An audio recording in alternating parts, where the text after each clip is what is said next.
Liquid mixer machine demo करने के बाद इसमें से पानी को जो है वो निकाल दिया गया है और इसकी आप परफॉर्मेंस चेक कर सकते हैं। बेहतरीन परफॉर्मेंस है।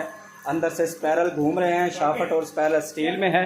50 लीटर इसकी कैपेसिटी है और अच्छी तरह डेमो करने के बाद मोटर लोड चेक करने के बाद इसमें से पानी को जो है वो निकाल दिया गया है और पानी निकल रहा है इसमें से। और लिक्विड मटेरियल जब आप मैकिंग कर लेंगे तो यहाँ से आप लिक्विड मटेरियल अपना निकाल सकते हैं, वो भी आसानी।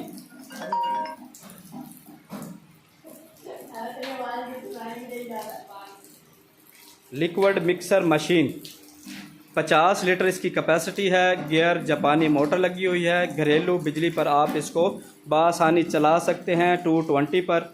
और घर के किसी भी कमरे में आप अपना यूनिट लगा सकते हैं लिक्विड मैकिंग